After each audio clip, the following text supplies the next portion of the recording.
ജോലി കഴിഞ്ഞ് വീട്ടിലേക്ക് പോകാൻ പേടിയുള്ളൊരു ഭർത്താവ്. ആ പേടിയിൽ നിന്നാണ് മലയാളത്തിലെ ആദ്യത്തെ നോവൽ ജനിച്ചതെന്ന് പറഞ്ഞാൽ നിങ്ങൾ വിശ്വസിക്കൂ? നമ്മൾ വായിച്ച പുസ്തകങ്ങളിൽ ഈ കഥാപാത്രങ്ങളെ മാത്രമേ നമ്മൾ കണ്ടിട്ടുള്ളൂ. പക്ഷേ ആ വരികൾക്കിടയിൽ എഴുത്തുകാരൻ ഒളിപ്പിച്ചു വെച്ച ഒരു ജീവിതമുണ്ട്. അക്ഷരങ്ങളിൽ തെളിയാത്ത, ചരിത്രത്തിൽ മങ്ങിക്കിടക്കുന്ന ആ സത്യങ്ങൾ നമ്മൾ കേട്ട കഥകൾക്കും അപ്പുറമാണ്.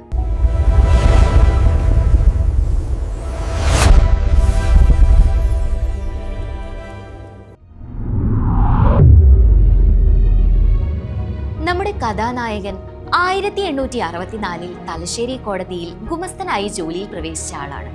പിന്നീട് സാക്ഷാൽ സബ് കളക്ടർ വില്യം ലോഗന്റെ വിശ്വസ്തനായ ഉദ്യോഗസ്ഥൻ. ഓഫീസിൽ സാഹിബിന്റെ വലിയൊരു ലൈബ്രറി ഉണ്ട്. അതിൽ നിറയെ ഇംഗ്ലീഷ് പുസ്തകങ്ങൾ. പക്ഷെ വൈകുന്നേരങ്ങളിൽ വീട്ടിലേക്ക് പോകാൻ ഇദ്ദേഹത്തിന് വലിയ മടിയായിരുന്നു. കാരണം എന്താണെന്നോ? വീട്ടിലെത്തിയാൽ ഭാര്യയും അയൽക്കാരും കാത്തിരിപ്പുണ്ടാവും. അവർക്ക് സാഹിബിന്റെ ലൈബ്രറിയിലെ ഇംഗ്ലീഷ് നോവലുകളിലെ കഥകൾ മലയാളത്തിൽ പരിഭാഷപ്പെടുത്തി പറഞ്ഞു കൊടുക്കണം. ഇതായിരുന്നു അവരുടെ ആവശ്യം.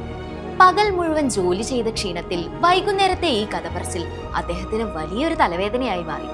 ഇതിനൊരു പരിഹാരം കണ്ടേ പറ്റൂ എന്ന് അദ്ദേഹം തീരുമാനിച്ചു.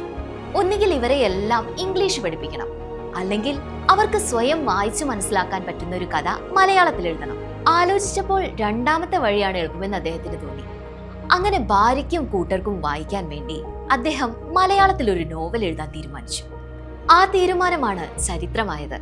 മലയാളത്തിന്റെ ആദ്യത്തെ ലക്ഷണമൊത്ത നോവലായ ഇന്ദുലേഖ പിറവിയെടുക്കുന്നത് അങ്ങനെയാണ്. ആ കഥാകാരൻ മറ്റാരുമല്ല, നമ്മുടെ സ്വന്തം ഒ ചന്തുമേനോൻ.